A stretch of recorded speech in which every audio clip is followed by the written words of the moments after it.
I don't know where is your script, but we're live, so we better start right now. Hello, everybody. Welcome to, what are we doing today? We're always talking about BioBridge, always trying to connect Japan.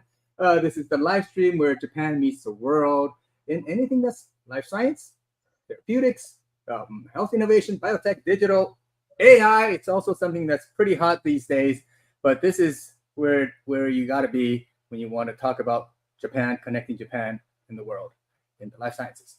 So how have you been, Ibrahim, this past 2 weeks? Yeah, doing good, staying alive. Trying not to melt in the heat. Is it that hot? Oh yeah, it is. It is that hot, isn't it? Yeah. Down here in Florida, it's quite hot. Going up in the 90s or 30s, basically Celsius, above that, but very humid. So I guess so. Sweat doesn't dry. But that's Florida, right? Yep. It's actually a little bit hotter than usual, I think. Well, this past week was what's it called? Last week in Montreal there was the ISSCR. So basically, cell and gene and regenerative medicine is like the biggest event, and they had it in Montreal. So I had quite a few of my people that I know from Japan that came. The president of that conference for this year is Professor Okano from Keio University. So he was in town, and also my client K Pharma, which is a venture company from Keio. So they were also here. We had dinner. It was fantastic. So that was great. And they said they were surprised that it's actually a lot warmer than they had anticipated, and it may even be warmer than in Japan, which I was surprised. I thought Japan was scorching hot. But our guest today will tell us how it is in Japan. Today we have a special guest who's he's come from the tech side. He's an American Japanese, but he lives in Japan. He's been in there for about a year or more. But recently he's come over from the tech side to the life science side. But he's been in that environment for a while. And tech in Japan, or basically anything science and technology in Japan, is, for all intents and purposes, world class, right? But if we're here talking about trying to connect Japan and the world, it's really because there is a lot of struggle to try to connect the two worlds. And let's talk to our new guest today, who's got a lot of experience crossing the Pacific back and forth and making that bridge. So let's bring Sean on screen. Hello, Sean. How you doing? How's it going? Hello. Happy Monday, Tuesday here. Excited to be here. Right. You live in the future. Exactly. I can't give you any crypto or stock tips. That breaks the space-time continuum. So, but then again, I do count on you for anything tech.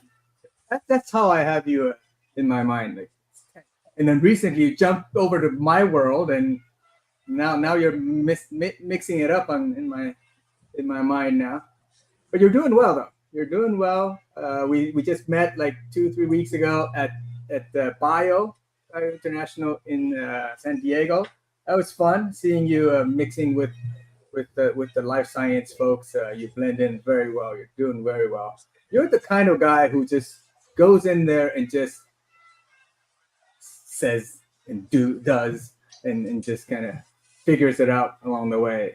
Is that a fair assessment of who you are? Try to. Yeah, and I can give you a little context too. There's a lot of points that actually. No, let's just from do we just go for it? I want to be respectful. No, we have to start from the very beginning. Like when you were born, how heavy were you? No, yeah, you told me that this is season 2 of your guys' show. Yes, so yes. Thanks for reminding me.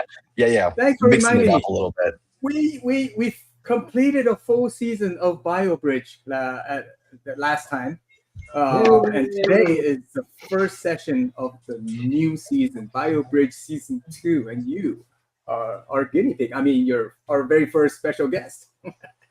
It's called the opener, This is the opening it's episode. It's a re-opener. Yeah. We got to come with a bang. Yeah, exactly. Plot twist and everything. No, we chose judiciously. Yeah, somebody who can try new things. We're trying the new thing today. new script where we've got lots of things going on in the background that people don't really need to know. But it's gonna be fun talking to Sean, who's a mixer. We can go into lots of stuff, but let's first start with you. Who is Sean? Why are you in Japan? Why are you even in life sciences now? All sorts of stuff, all sorts of questions we need to answer in about a minute and a half. Go ahead.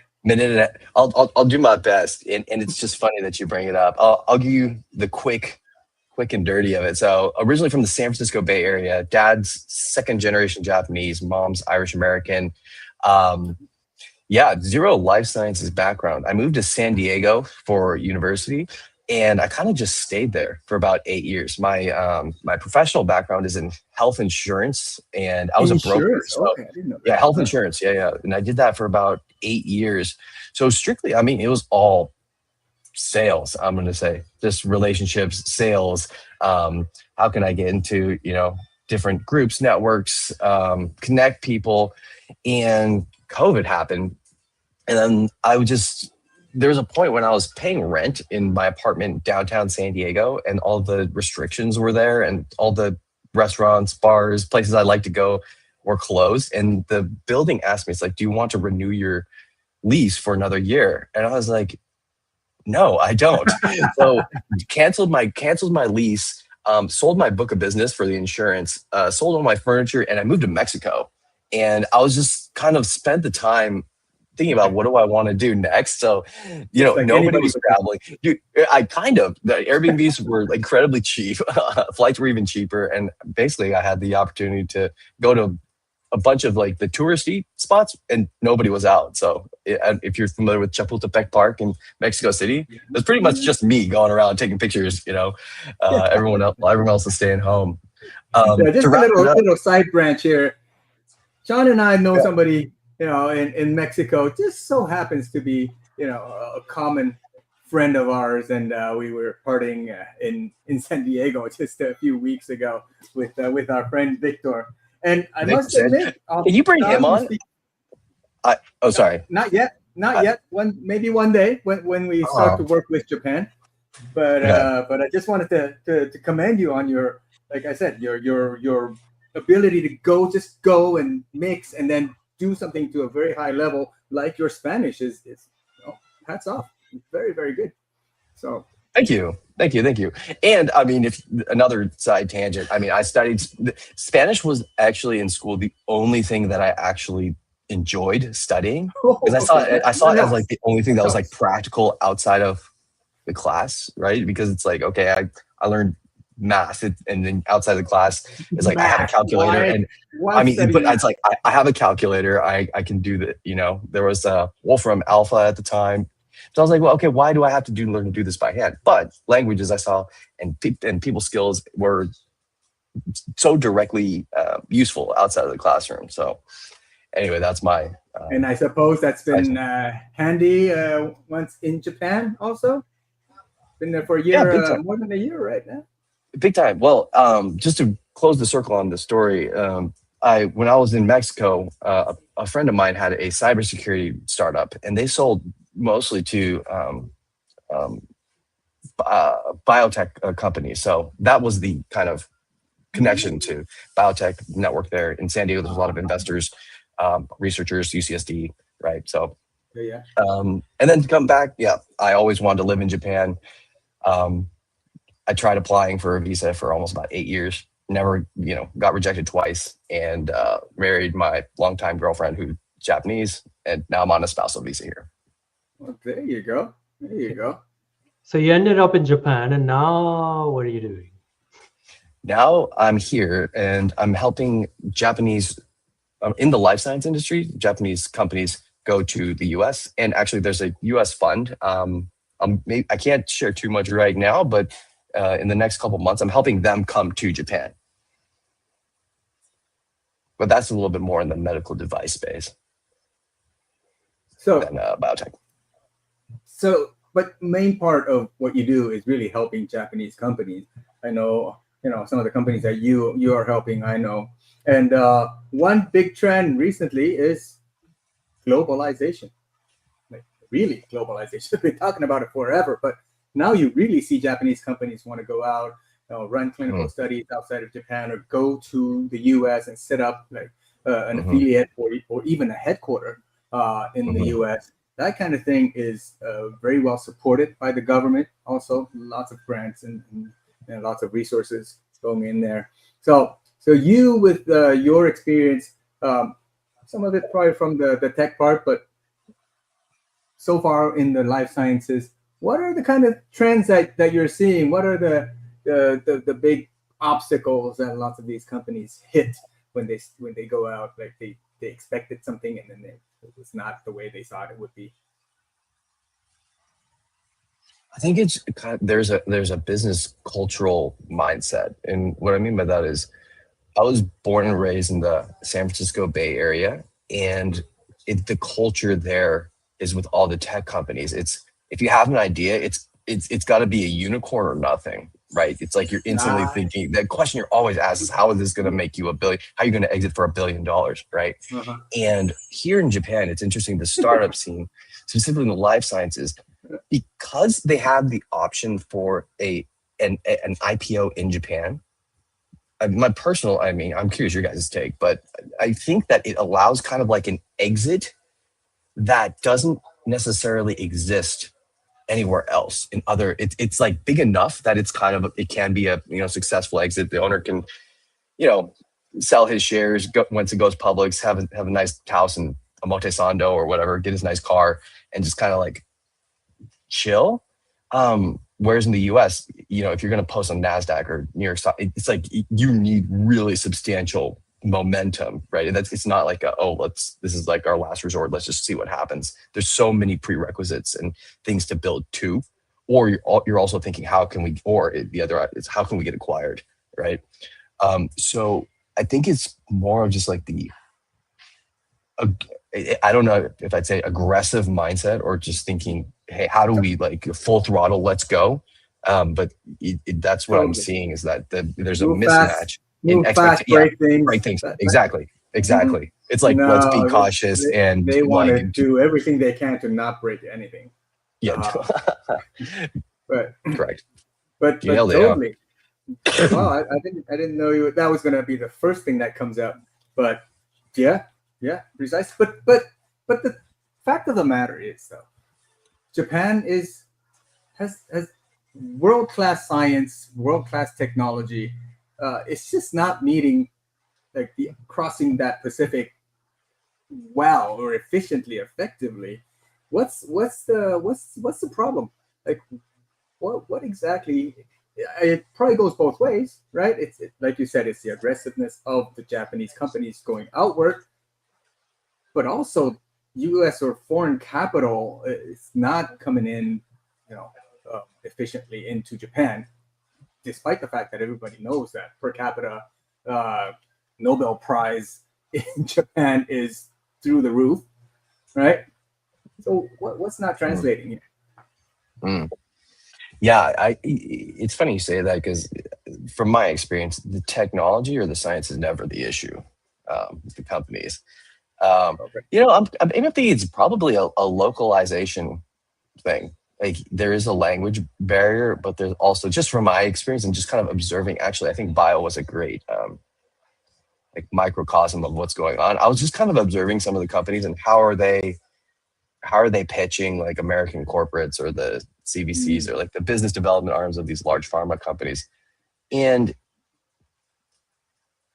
it's just a very, at the beginning, it's a very logical, scientific, slow pitch. Whereas from my experience, the Silicon Valley American, it's like huge, fast, this is why your mind's going to be blown, and then figure out the scientific due diligence stuff later, right?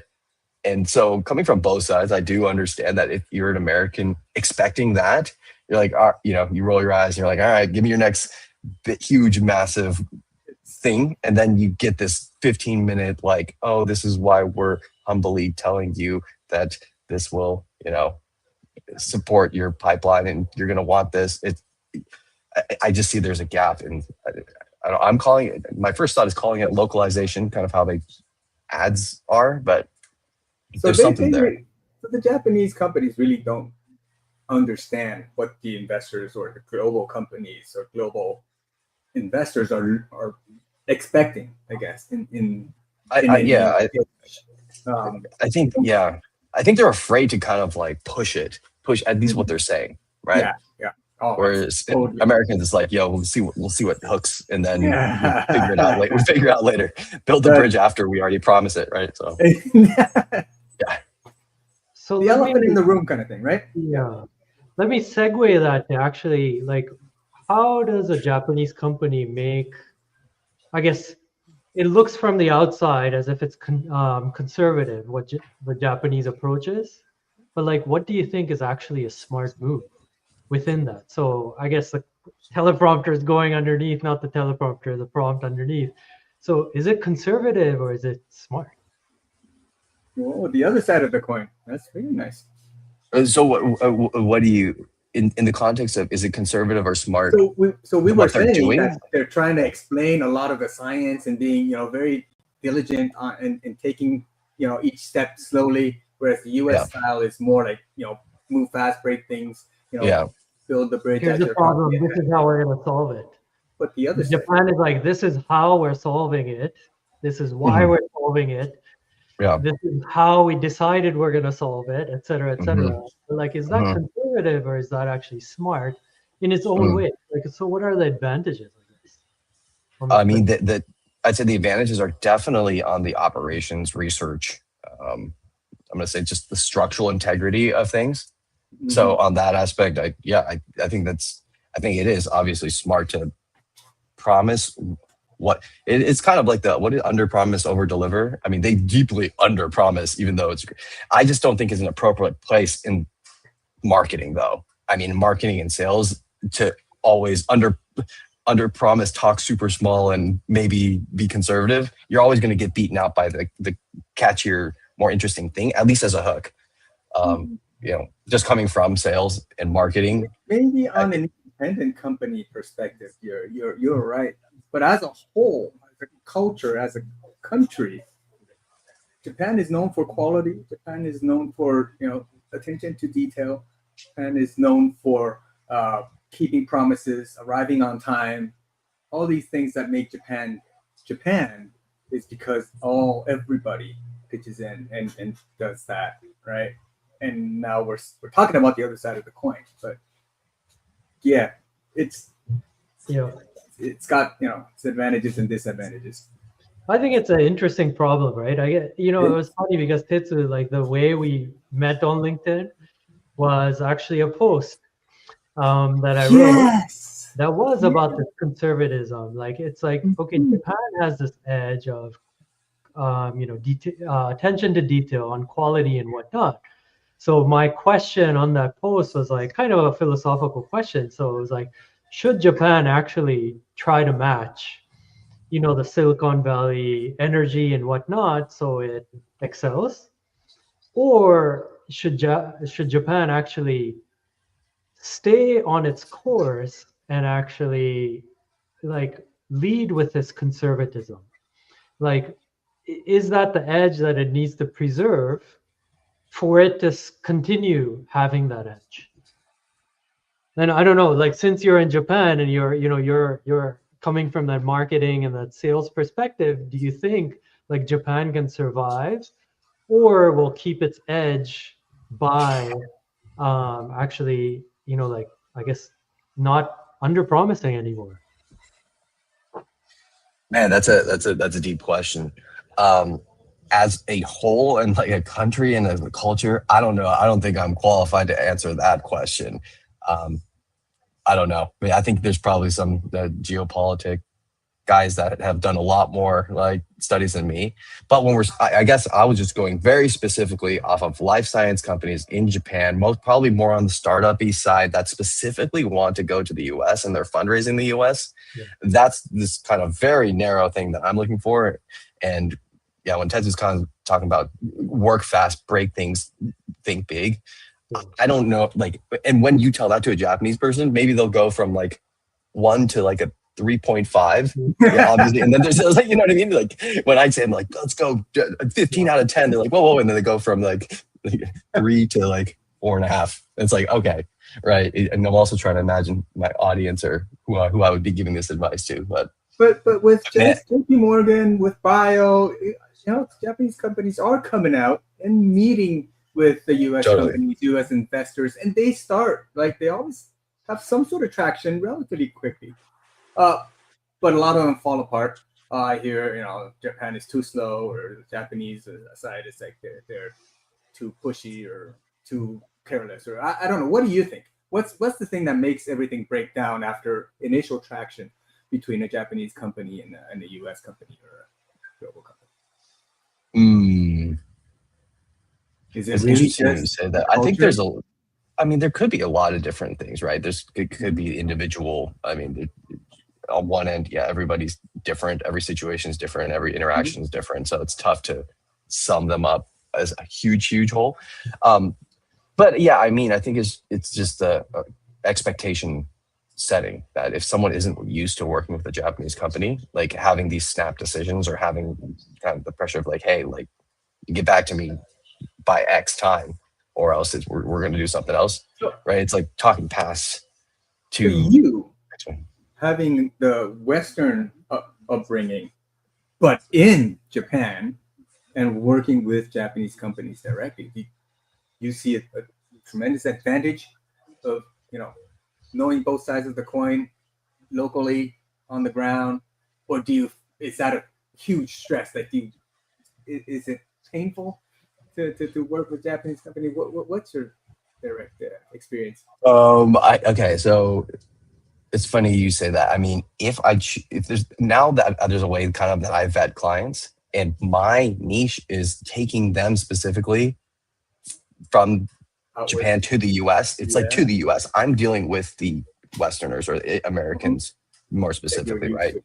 I'm going that direction. I've sold to, Americans my whole life, and there's nuances. So if they give me the freedom to say, hey, here's, these are the objectives, complete them, and we're not going to kind of look over your shoulder and tell you what to do, I think that's a good fit. Also, the other way around, Japan I will say that I'm probably not the most suited for, right? I would probably find someone who's like my counterpart, who's Japanese, who has experience living in North America or US or globally, and then came back. I think he or she would be a great point of contact. But for the most part, I am the client-facing representative of a company, of a startup, right? That's where I think I fit in the best. Yeah. We think alike. When I started my career at Eisai, now the reason I chose Eisai going into a domestic company is because I knew Eisai had a lot of aspirations to globalize. I mean, in fact, in those days, Eisai was the top pharma company that, in terms of global sales percentage, it was fourth in size of all the domestic companies after Takeda, Astellas, Daiichi, but it was top in terms of its sales outside of Japan. So that's why I went there, and then I was helping local teams go to the US, go to the EU, go to China, and so yeah, we think similar, in that sense. All right, so we're gonna shift a little bit, go a little bit deeper into more about Japan. So what's something everyone outside Japan assumes about doing business in Japan that's actually like very wrong?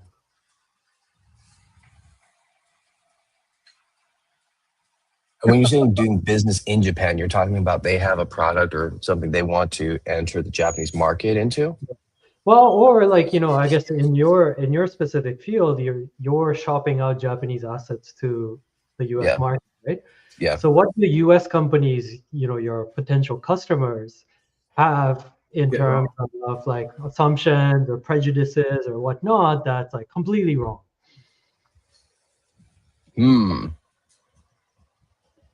It's really from the US perspective looking at Japan. When you interact.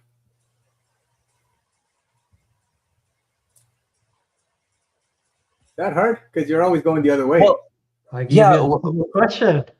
no, because I'm trying. Well, here's why. Because my dad worked for Toyota for almost 35 years, so it's like there's a lot of things that I already knew. So I'm trying to think what don't they know? Like, I don't. Well, but Well, when you first got to Japan, I'm sure Yeah. you face things that even though you know a lot of it, there's still things that popped up, and you thought, what the? well, Like, okay. don't accept the Yoshinoya in the Bay Area. Just kidding. Sorry. I said, like, don't take them to Yoshinoya. Don't take your Japanese guests to Yoshinoya in the U.S.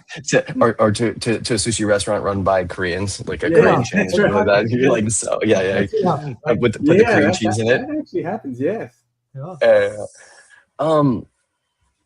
Well, I think what they don't know, I guess, is something that I came up against was just how deep the fear runs of sticking out. And what I mean by that is when a decision goes in or an inquiry is there to be made, it's not like one person just being like, oh yeah, that's a good idea, let's do it. Or that it's like received and then it's distributed amongst a team or a department or a group. Because I can't say I've worked in US corporate much, but generally from my experience in kind of customer support or inbound inquiries, there's like kind of one point of contact and they kind of take the lead. Maybe they'll consult their team or something, but they have a little bit of autonomy and power. Whereas when I've seen it, it goes in, like if I make an inquiry to a Japanese company department, and then the next email replies and it's like, thank you, Sean, for your, and there's 5 people CC'd. And I was kind of like, what is this? Like, what the heck is going on? Why is everyone copied on this? And their replies are super soft.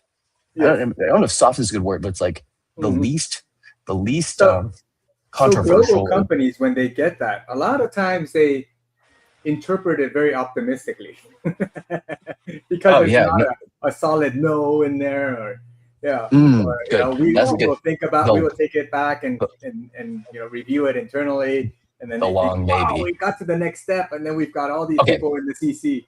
You're like, wow, they tagged the whole team. Yeah. No, I mean, actually, it's funny you say that. In my experience, actually, the US ex-Japan companies take everything very pessimistically. Where, it's like, okay, no, like this is just a system where it does get distributed. And the answer is like the softest, as Sean mentioned, like it's the most least committing answer. Least commit. Good answer. Yeah. Right. Yeah. So then it's like everyone that I've worked with trying to liaise this kind of relationship has been, no, this is just how it happens in Japan, where don't take it so pessimistically, like it is going to be the least committing answer, at least on paper or in writing. And, it just takes a little bit of, further communication to really see the intention further. I don't know if that's no, totally. It's and to your first point about what do Americans not understand, I also think it depends on their interpretation, right? Because if you, like Tetsu said, if they're coming in like, wow, this is great, their whole team's involved, and then it's like drags on for 6 months. But on the other hand, if they come in with a pessimistic like, well, we're just, this is the process, everyone's here, if you get a commitment, it's actually like a real thing. It's not like you're getting messed with. I'm just thinking as an American, how weird that would be if I send an inquiry, I don't know, to like Salesforce or something, and I'm like, hey, and then there's like 5 people CC'd. I'd be like, what? I'd be like, what is going on? Like, what the heck? Yeah, did I ask something wrong? Right? Like there's legal. I was like, are any of you doing your job? Yeah, exactly. Legal, accounting department. PR, you're like, what the heck is going on? Very different. When I was working at ESA, it's always like, oh yeah, let's add this person just in case. Oh, let's add this person just in case. And it's like a lot. And then working at Covance, it's the complete opposite. It's no by need or something. I forget what that. Yeah, only involve me if absolutely necessary. Exactly. It's a completely different way of thinking. And it reflects, in lots of areas, this nen no tame, way of thinking and doing. Like the Japanese doctors, Japanese. I think the in health costs in Japan, I think it's like double the GDP or something ridiculous, because the doctors are always okay. Just in case, let's do this test. Oh, just in case, let's do this test. It's not EBM or evidence-based medicine. There's not that kind of algorithm. It's always like they think a lot for the patients. So it's always like, okay, just in case, let's do this test. Just in case, let's do this test. And the cost always goes up, because every test that you do has like point systems, and that comes into your clinic too. So, this way of thinking it's a way for them to kind of distribute the risk too. It's like not one person is responsible for everything, neither success nor failure. It's always like a team effort. It's so very well reflected, I think, in lots of policy. One thing I want to bring up that's interesting, because like I said, I worked in sales my whole life, and when I first came here, I was working with a recruiter for sales positions. I noticed that there's not, like, commission is not necessarily like a thing baked into sales team. I mean, there's like bonuses, but it was very interesting to me see how flat everything is, and from what I'm hearing with my other friends, it's like the lowest of low performers and the top performer, it's actually a lot flatter compared to the US. I don't know, Canada, maybe it's similar, but it's like, it's almost commission only. Your top guy, if he makes this, it's this. And if you don't do anything for the month, you get zero, almost, right? Exactly. Similar to tipping culture, I guess. Yeah. What's that? Like similar to tipping culture in the US versus about how much effort and how much merit. Much less capitalistic in Japan, even though it is a capitalist country, but it tends a lot more to social aspects. That's another interesting philosophical thing, that it's like maybe in America we're a lot more okay with lower reward if it was a merit-based organization that we can clearly see, hey, this is the results, this is what you got, with the expectation like, oh, maybe I can, Japanese do better. A Japanese superstar is much less, capitalistic in this way of thinking. It always thinks about how can I contribute to the team, to the organization. It's very strongly ingrained. It's always about the team. So they don't, even in very positive stuff, they don't really like to be like the sole star, receives all the accolades kind of thing. Praise, They prefer it to be like the whole team receives the accolades and the praise. The people that move out of Japan.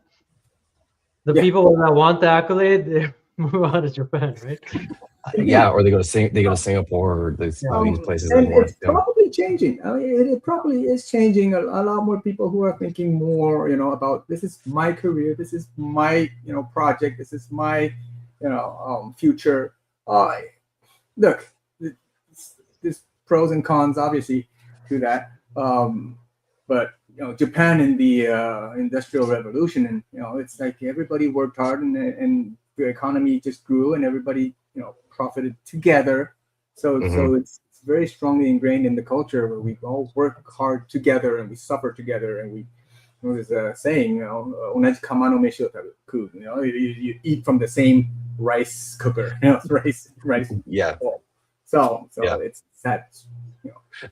And I will say, okay, as much as I am like, kind of poo-pooing the upside, I mean, the minimization of downside is not. I think that's great. I mean, in the U.S., there's so much homeless unemployment. It's just like, you see people doing gig work and barely trying to like grind and do this. In Japan, there is the other side is you don't get fired if you do what you're supposed to do, quote quote. Like you can have a peace of mind in your life, and a sense of stability that you're not going to get fired or laid off the next day if there's some kind of budget cuts on a spreadsheet. You're not just going to be like gone.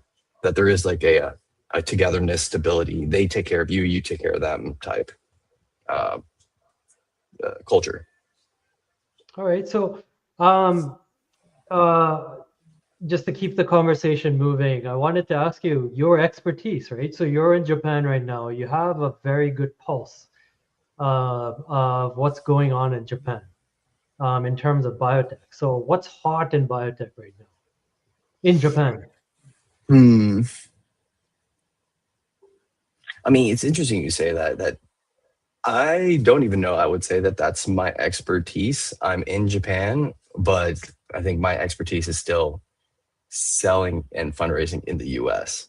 And Mm, also, I would say I'm still new-ish Mhm. to the life sciences world. So appreciate it. And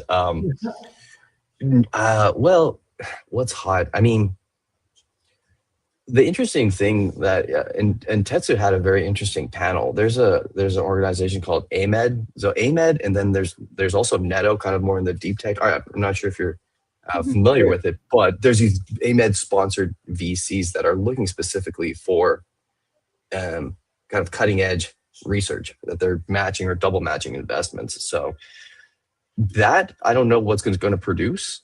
And with the incentives, I think it's kind of the Cobra effect. If you have an incentive for this, people are going to create the things to match it, whatever that looks like. Well, that program started in 2022 or Hmm. 2026, and therapeutics takes time, but it's been 4 years. I do expect some of these assets that's been funded since 2022 to start to produce good results, one after another. There's I think about 40 and 50 companies that have been funded through that program. Mm. It's accelerating, so it's been very successful, and it's attracting a lot of attention outside of Japan, also because it's for those of you listening who don't really know what we're talking about. It's called the Strengthening Program for Pharmaceutical Startup Ecosystem. It definitely is a mouthful, but it essentially is a taxpayer subsidized fund that serves to kickstart, reboot the Japanese life science ecosystem, the startup ecosystem specifically. And the funding model is there's a list of VCs in Japan and outside of Japan that are registered with the funding agency called AMED, which is essentially the NIH of Japan. And if you can get some money from from those VCs, let's say $10 million,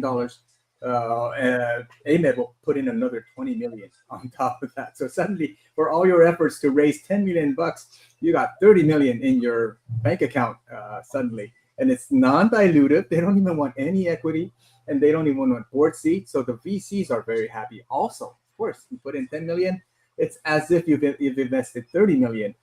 You've suddenly de-risked your investment by a third or by 2/3. So this is tremendous, and it's really bringing in sort of gathering the incentives and putting everybody's vectors in the right direction, and lots of investors are looking at getting registered with AMED from outside of Japan. This is a tremendous, I would say, a fund that I've never seen any grant or fund like this outside of Japan. I've been asking investors in Canada and US and everywhere I go.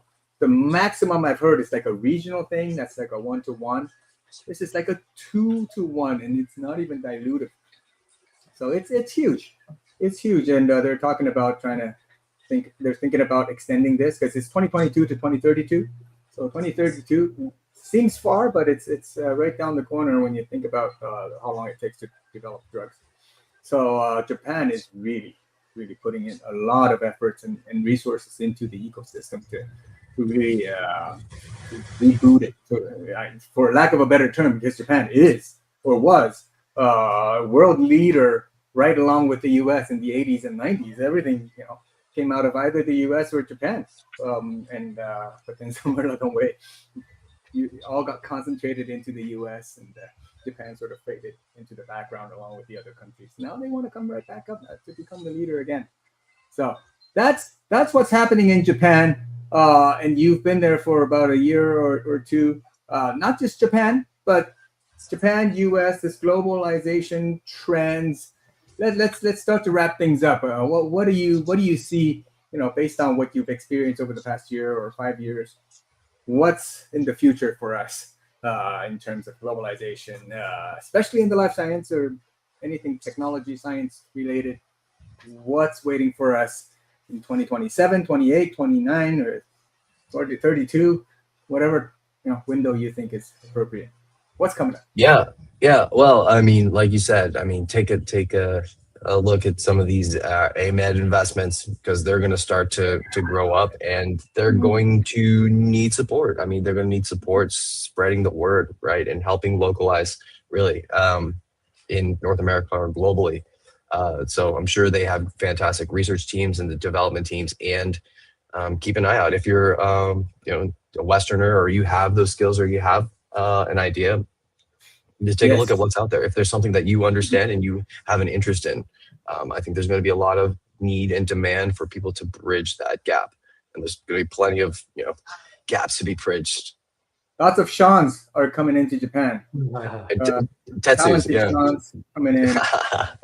It's a tremendous thing. It's not just the science; it's the people. That's really part of developing an ecosystem. It's really the people.